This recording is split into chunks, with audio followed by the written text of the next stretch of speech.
Bonjour Éric Baudry, bienvenue. Bonjour Thomas. Vous êtes donc vice-président de l'Association française pour les pompes à chaleur, mais aussi directeur des affaires publiques du groupe Intuis. La stratégie énergie-climat du gouvernement, ça fait, elle a été dévoilée, mais on attend encore la loi de programmation énergie-climat qui doit nous donner vous donner surtout une sorte de feuille de route pour les 5 prochaines années. Mais en fait, on pourrait même se projeter plus loin. Qu'est-ce que vous en attendez? Pourquoi c'est tellement important pour un secteur comme le vôtre? Alors, 3 enjeux. Un premier enjeu qui est lié à la réduction nécessaire des consommations d'énergie de l'ensemble des bâtiments. Quand on parle des bâtiments, ce sont nos maisons individuelles, nos appartements, nos entreprises, nos locaux d'une manière générale. Les bâtiments publics également sont concernés. Mais c'est aussi une réponse à l'engagement et à la nécessaire réduction des émissions de carbone du pays. Nous sommes plutôt en France sur une tendance très, très positive. Et c'est également un engagement pour la filière. Ce sont des impacts relativement importants. D'une part, pour la filière industrielle de la pompe à chaleur, en France comme en Europe. Et puis c'est également au sein de la filière ce sont des impacts relativement importants sur la question de l'attractivité des métiers de l'industrie, mais également l'attractivité de la filière de l'installation. Ouais. Pourquoi la feuille de route donnée par l'État, pourquoi vous en êtes dépendant d'une certaine façon? Vous voyez ce que je veux dire? Parce qu'on me dit, c'est un secteur privé, ça bosse, les pompes à chaleur, les Français les découvrent de plus en plus, de mieux en mieux. Bon, très bien. Pourquoi l'action de l'État, l'impulsion donnée par l'État est importante? Parce que l'État français a pris des engagements relativement importants, justement dans cette logique sur la base de la SNBC, la stratégie nationale bas carbone, qui embarque encore une fois et la réduction des consommations et la réduction des émissions de carbone. Mais pour ce faire, il faut travailler sur de nouvelles technologies. C'est ce à quoi se sont attelés l'ensemble des industriels, soit de la chaudière qui évolue vers la pompe à chaleur, soit des fabricants, comme nous sommes, de pompes à chaleur sur le territoire français. C'est une démarche cette période de mutation ne se fait pas en 2 ans.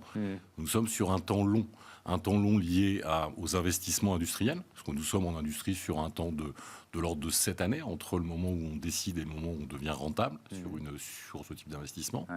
Et puis la rénovation des logements, ça n'est pas une mince affaire. Il y a un impact budgétaire relativement important. Il y a des niveaux d'investissement qui sont quand même importants, entre 15 et 18 ou 15 et 20 000 euros en fonction des typologies de logements pour des maisons individuelles. D'une part, et puis il y a qui peut se compenser aussi par le retour sur investissement. Le retour sur investissement se calcule de plus en plus aisément, notamment avec le prix de l'énergie. Et ça dépend aussi de primes, de subventions qui pourraient être allouées par l'État? Alors oui, il existe aujourd'hui un dispositif qui est important et qui est plutôt conséquent en termes d'accompagnement, qui s'appelle MaPrimeRénov'. Globalement, il y a 2 dispositifs, MaPrimeRénov' et puis un dispositif que sont les certificats d'économie d'énergie, qui permettent aussi d'accompagner et de distribuer une part de financement.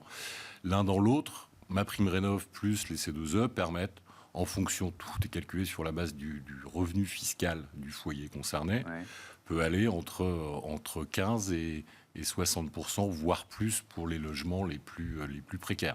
Pour les foyers fiscaux les plus précaires. Et quand on parle de précarité, on parle de précarité énergétique. Et non pas de précarité sociale. Alors je vais rappeler cet objectif ou cet engagement, je ne sais pas quel terme employer, pris par le président de la République, c'était le 25 septembre 2023. Voilà cette citation d'Emmanuel Macron. Nous avons décidé de tripler la production de pompes à chaleur d'ici à 2027 et d'arriver donc à produire 1 million de pompes à chaleur sur notre territoire, c'est important, et de former en parallèle 30 000 installateurs. C'était lors du Conseil de planification écologique.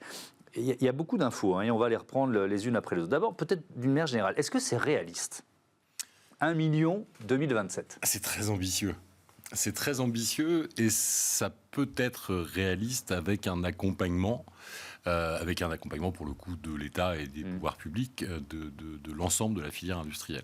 C'est atteignable.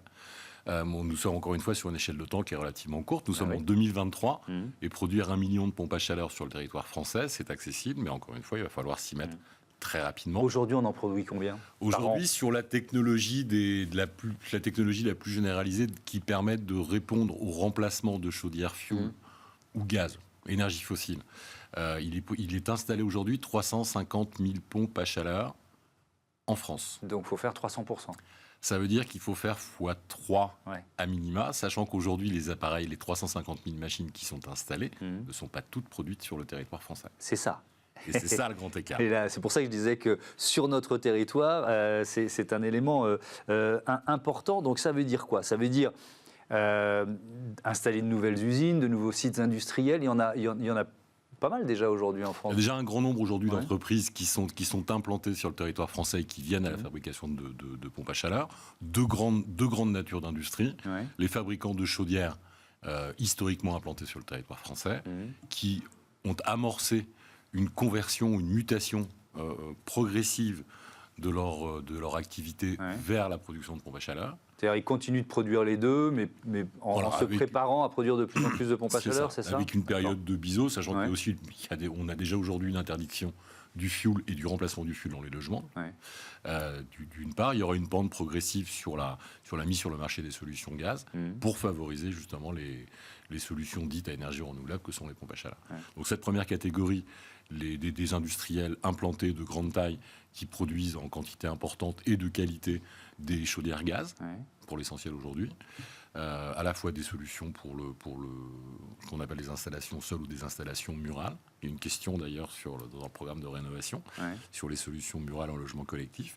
Et puis des industriels comme nous sommes qui avons pris et nous sommes au moins deux sur le territoire français, avoir déjà amorcé depuis une quinzaine d'années en ce qui nous concerne cette évolution. Et nous avons donc engagé un certain nombre d'investissements sur la pompe à chaleur et sur les solutions de production d'eau chaude, par exemple. Mais pour faire x3, je reviens à l'objectif annoncé, quoi. C'est-à-dire, il faudrait qu'il y ait des concurrents qui naissent, il faudrait que vous puissiez démultiplier vos usines, pour produire autant sur le territoire français. Il existe déjà aujourd'hui sur le territoire français une base industrielle qui doit muter, qui va devoir muter, donc soit par extension, soit par transformation, et par transformation, encore une fois, progressive d'un outil industriel qui produit aujourd'hui de la chaudière, enfin des chaudières. Oui, ça veut dire qu'on produira moins de chaudières au gaz et on produira plus de pompes à chaleur. Donc c'est atteignable, mais encore une fois, nous sommes sur une échelle de temps qui est extrêmement courte. L'ambition initiale était calée pour 2030. Il ne vous aura pas échappé qu'entre-temps, il y a aussi un épisode électoral à l'horizon 2027, sans doute. C'est aussi pour ça que... C'est sans doute aussi pour ça qu'il y a un peu de politique dans la déclaration du chef de l'État. On l'a bien compris. Mais elle est pleine de bon sens. Il y a un autre défi quand même, c'est former en parallèle 30 000 installateurs. Je crois qu'il y en a 20 000 aujourd'hui, c'est ça? Oui, 25 000 installateurs existants qui sont à former, parce qu'il faut déjà former là aussi cette base qui a des compétences plutôt de très bonne qualité en termes d'installation, d'entretien et de maintenance, mais sur des solutions, existantes, sur des solutions fossiles, donc des entretiens de chaudière. Il faut aussi les accompagner, il est nécessaire de les accompagner. Donc il y a toute une démarche qui est amorcée par l'AFPAC, par les organismes de formation, mais également par les industries, pour les accompagner dans cette transformation de leur métier. Ça sont ceux qui sont déjà là, mais combien il va falloir en recruter? 30 000. Ah oui, 30 000, c'est en plus. 30 000 en plus. À recruter ou à créer. Quand on dit à créer, et nous sommes aussi confrontés aujourd'hui à la question de l'attractivité des métiers de l'installation. Alors justement, on va en parler de ça. Vous êtes en concurrence avec d'autres secteurs sur ces postes particuliers? Étrangement, oui, parce qu'il y a d'autres activités industrielles en France, que ce soit l'automobile, l'histoire des gigafactories vous a pas échappé. Bien sûr. Je vous pose la question parce que voilà, on reçoit beaucoup de secteurs, beaucoup d'entreprises, et cette question du recrutement, elle est cruciale pour tout le monde, quoi. Donc vous allez être en bagarre pour recruter ces dizaines de milliers d'installateurs. Cette période de recrutement s'est tendue depuis les 3 dernières années. Donc nous travaillons, notamment au sein de l'AFPAC, nous travaillons sur la question de l'attractivité. Chercher de nouveaux talents, on voit un certain nombre de profils qui sont dans des périodes de conversion, de reconversion, qui vont quitter des métiers manuels ou des métiers artisanaux et qui s'intéressent à ces métiers techniques, parce que la pompe à chaleur est aussi une solution technique. Puis un atout, c'est de participer à la transformation environnementale. Exactement. C'est quand même pas rien. Quand on cherche à donner un peu de sens à son métier, ça, vous jouez beaucoup là-dessus?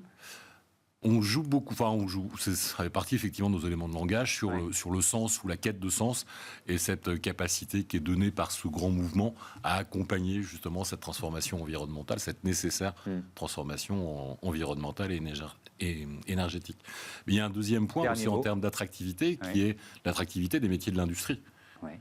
Parce qu'on parle beaucoup de la filière de l'installation et c'est nécessaire et nous manquons et nous allons manquer très prochainement d'acteurs de l'installation. Mais quand on parle d'installation, il faut aussi parler de l'entretien et de la maintenance de ces équipements. Et à côté de ça, il y a une deuxième grande verticale qui est l'attractivité des métiers de l'industrie. Oui, parce que pour les produire, ces pompes à chaleur, il va falloir recruter aussi dans les industries. Merci beaucoup.